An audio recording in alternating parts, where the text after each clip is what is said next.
Part 14. The Emperor is not in a hurry, but Yi Yang is in a hurry. Although the black iron sword is extremely sharp, it is far from our country's Longchen sword, Yi Yang said, successfully attracting everyone's attention. He had carefully observed this black iron sword. Although the other party said that it was a weapon made from their newly discovered ore to Yi Yang, who had this knowledge, it was nothing but a sword that had been tempered through countless days and nights. Just an ordinary iron sword. This thing, if it encounters the Longchen sword that has been smelted into steel, it will definitely be killed by an instant. Oh, then I want to see the Longchen sword you said. Chen Jian looked at Yi Yang and saw that he was the one who did bad things to them before. A gloom flashed in his eyes. It's a pity, because the Longchen sword is in the frontier, and you can't get it back if you want to see it. Haha. Chen Jian laughed out loud when he heard this. Young master, can you find someone to make excuses for you? It's easy to believe? Why hasn't he heard of Longchen's sword?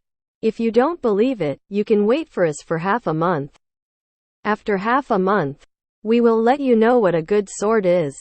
Yi Yang looked at Iron Sword with a look of contempt. Is this thing also called a sword? Okay, I'll wait. Chen Jian had time and could afford it. But he wanted to see what Yi Yang would show him in half a month. When the generals heard this, they all panicked secretly, but they knew that there was no Longchen sword. So what would they show Chen Jian in half a month? Especially the original owner's father, who stomped his feet in anger and really wanted to slap the villain to death. Zheng Yi frowned, wanting to scold Yi Yang for causing troubles, but seeing Yi Yang's confident face, unlike lying, he had some expectations that Yi Yang could really conjure the Longchen sword, he said.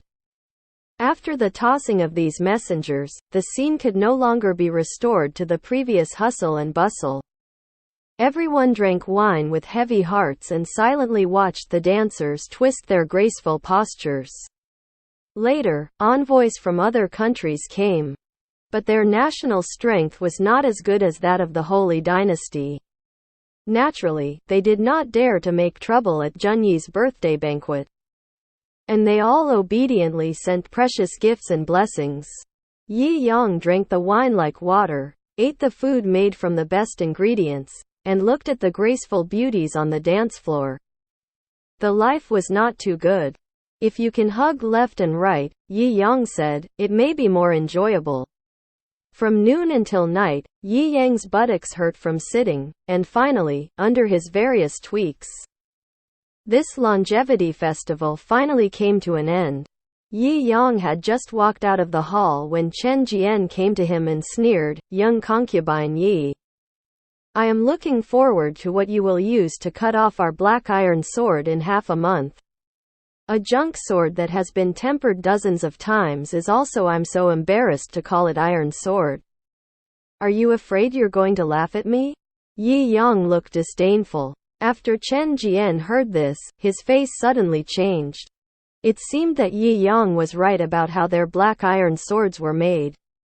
In half a month, let's see what a good sword is. Okay. I'm looking forward to it. Chen Jian flicked his sleeves and left with his companions first. After the messengers had left, Shui Chen stepped forward with a heavy heart and asked, Brother Yi, what kind of sword is this Longchen sword? Can it really cut through the black iron sword?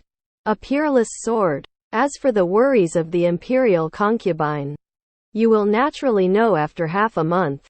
Yi Yang was confident. Although the black iron sword has been forged, compared with the black iron sword that has been smelted into steel, it is simply a fighter in the garbage.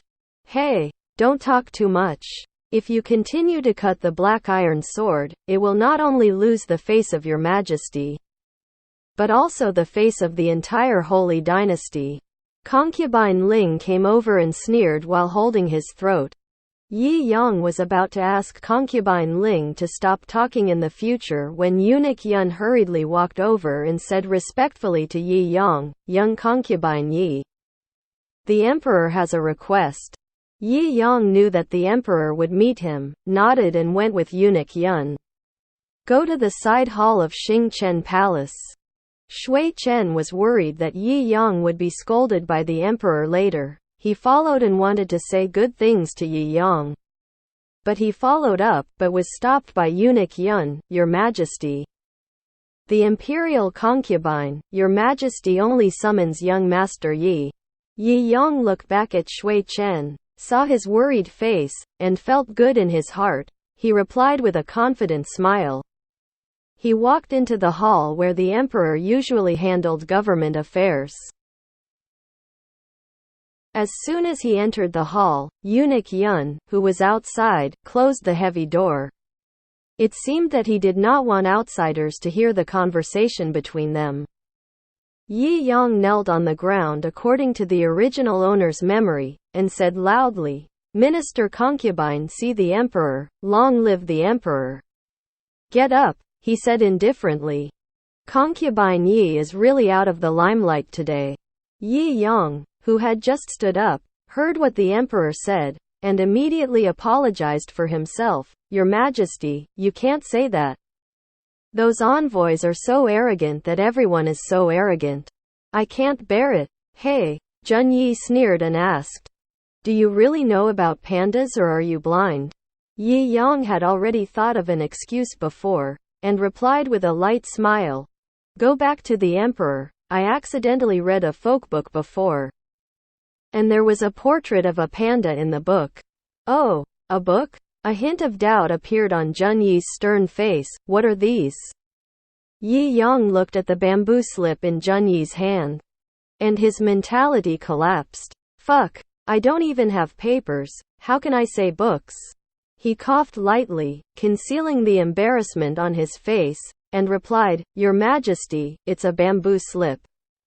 I've seen the portrait of a panda on the bamboo slip before, and I saw the panda's cuteness, so I have a deep memory. Zhen Yi knew that he was a secret in there. He lied. But he didn't ask too much. After all, what he said was the Longchen sword, which could cut off the black iron sword, which was more important. Yeah, I know. Then I want to ask my beloved concubine. What kind of sword is the Longchen sword you're talking about? The Longchen sword is sharp, although it can't cut iron like mud, it's not much worse. It's very time-consuming to build the Longchen sword. Therefore, I specifically said that it would take half a month. And the purpose is to use this half-month to build a Longchen sword. It will take at least a few months to make a Longchen sword, but Yi Yang is afraid of the messenger that they can't wait. So he said just say half a month.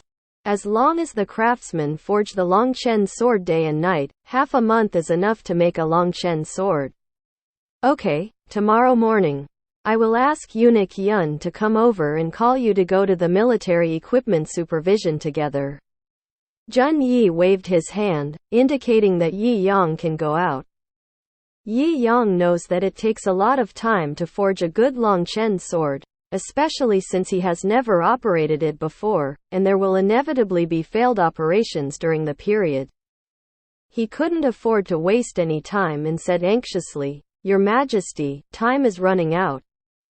We wasted. I can't afford any time. Yi Yang now deeply realized the saying that the emperor is not in a hurry, but the minister is in a hurry. Can't beat a sword in half a month? Zhen Yi raised his eyebrows. Isn't a normal sword produced in one day? Is half a month not enough time to strike a good sword?